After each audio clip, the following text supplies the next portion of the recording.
பார்த்துட்டோம்னா trend line வரைஞ்சிருக்கேன். Trend line வந்து எந்தெந்த இடத்த நம்ம மார்க் பண்ணுறோம்னா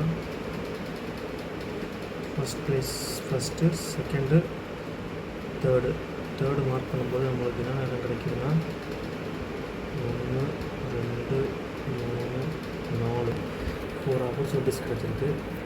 இது மட்டும் இல்லாமல் இந்த டேயில் சிபிஆர் அப்படின்றப்ப பார்த்தோம்னா சிபிஆரில் எக்ஸாக்டாக இந்த இடத்துல சப்போர்ட் எடுத்துருக்கு. இந்த சப்போர்ட் பார்த்திங்கன்னா இந்த ட்ரெண்ட் லைன் ப்ளஸ் இந்த சிபிஆர் சப்போர்ட் நம்மளுக்கு கிடச்சிருக்கு. அது வந்து ஒரு நல்ல ஒரு ஆப்பர்ச்சுனிட்டி நமக்கு. இதை வச்சு நம்ம எப்படி ட்ரேட் எடுத்துக்கலான்றதை பார்த்தோம்னா முக்கியமாக 23,000 இருக்குது. ஃபஸ்ட்டு 23,300 பார்ப்போம். 23,300 கால் 23,300 காலில் ஒரு பெர்ஃபெக்டான ஒரு லேண்டிங் கிடைக்குது. நம்ம இந்த இடத்துல என்ட்ரி எடுத்துகிட்டு ஒரு 20% ஸ்டாப் லாஸ் வைக்கும்போது ஒரு மோர் தென் 50% 170% நம்மளுக்கு கிடச்சிருக்கு. அடுத்து 23,350 அடுத்த ஆப்பர்ச்சுனிட்டி 23,350 அதில் இருக்குது லேண்ட்.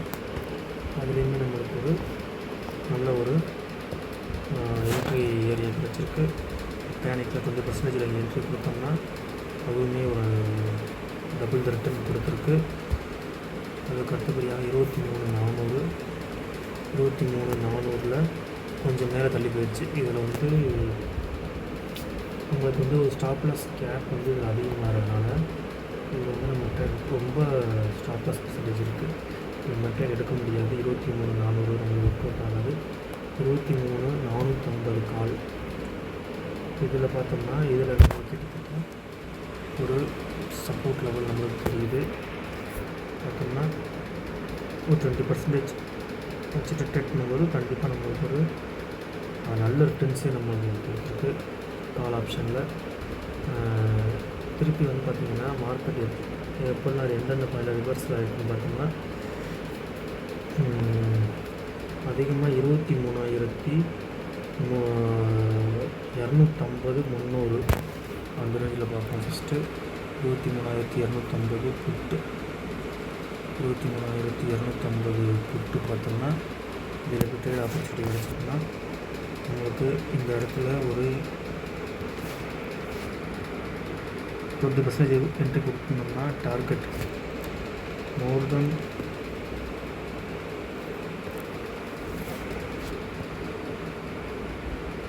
200% ட்ரிபிள் ஆகிருக்கும் அவங்க போட்டுருந்த அமௌண்ட்டு. அடுத்து 23,200 புட்டு இதில் பார்த்தோம்னா 23,200 புட்டு இதுலேயுமே நம்மளுக்கு ஒரு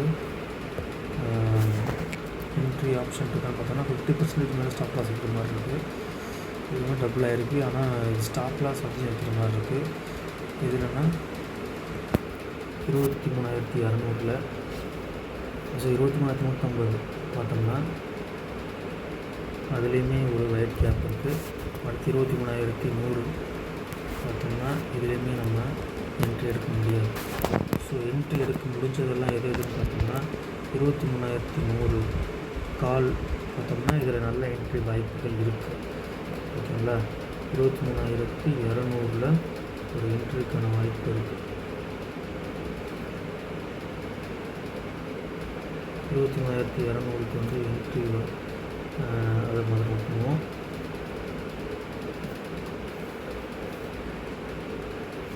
ஃபஸ்ட்டு பார்த்தோம்னா கால் சைடில் வந்து ஸ்டாப் லாஸ் கம்மியாக வச்சுருக்கோம். 23,200 ஓகேங்களா?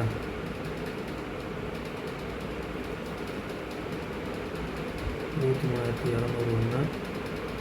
அடுத்து 23,100 சாரி 23,100. அடுத்து 23,150 பார்த்தோம்னா அதுலேயே ஒரு ஆப்பர்ச்சுனிட்டி இருக்கான்னா இருக்குது. ஆனால் ரொம்ப கீழே போயிடுச்சு. இதில் நம்மளுக்கு ஆப்பர்ச்சுனிட்டி எடுக்க முடியாது.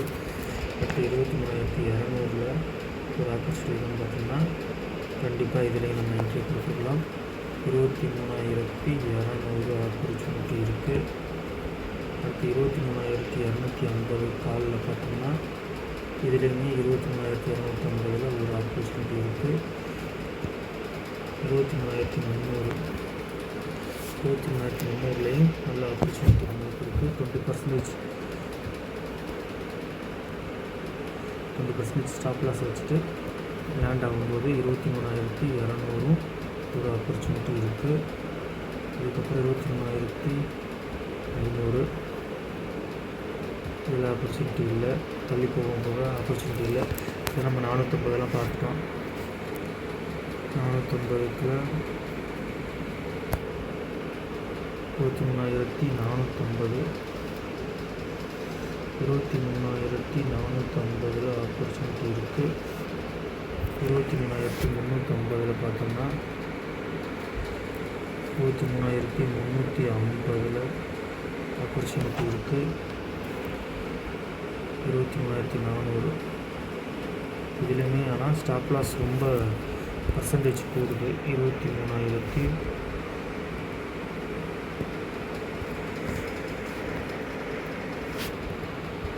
பர்சன்டேஜ் வைக்க முடியாது. 23,000 வைக்க முடியாது.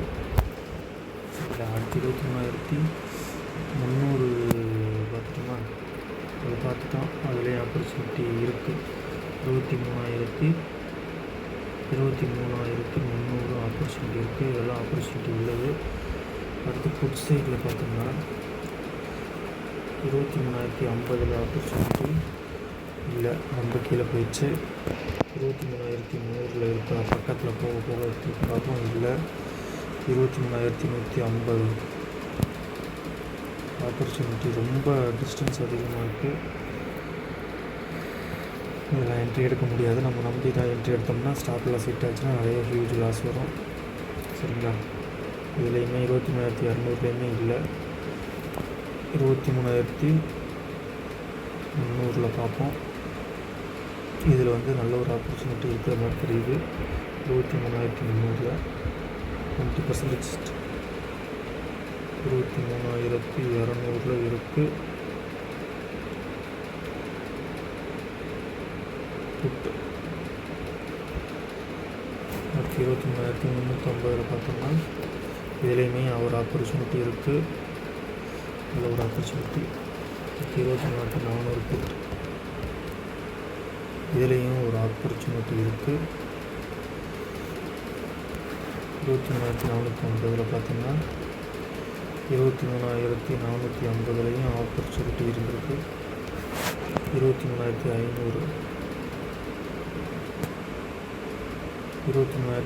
புட் அப்படின்றத நம்ம பார்த்தோம்னா இதில் ஆப்பர்ச்சுனிட்டி செக் பண்ணுவோம். இதுலேயும் இருந்திருக்கு. 23,500 புட்லையும் இருந்திருக்கு. கிட்டத்தட்ட என்ட்ரி கொடுத்துடலாம்னா இதெல்லாம் மேலே போக போக டார்கெட்டோட இது குறையும். இதுலேயும் பார்த்தீங்கன்னா 20%ன்றது வச்சோம்னா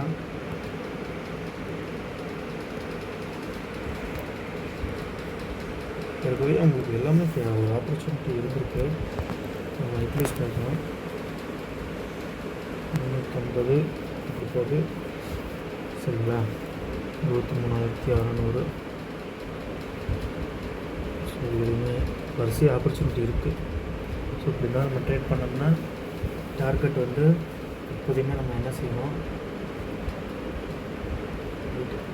இப்போ வந்து மார்க்கெட் வந்து இப்படி போயிட்டுருக்கு, இப்படி வந்துட்டுருக்குன்னா இங்கே என்ட்ரி கொடுத்து இதை வந்து டார்கெட்டாக வைக்கணும். ஸ்டாப் லாஸ் வந்து இந்த என்ட்ரிலேருந்து 20% வைக்கணும். இதுதான் மெயினாக இருக்கணும். இன்கேஸ் ப்ரைஸ் வந்து இப்படி வந்துட்டு பாதியிலே போகுது அப்படின்னா இங்கே என்ட்ரி கொடுக்காதீங்க, இங்கேயும் கொடுக்காதீங்க, கொஞ்சம் தள்ளி வர்றப்போ கொடுங்க.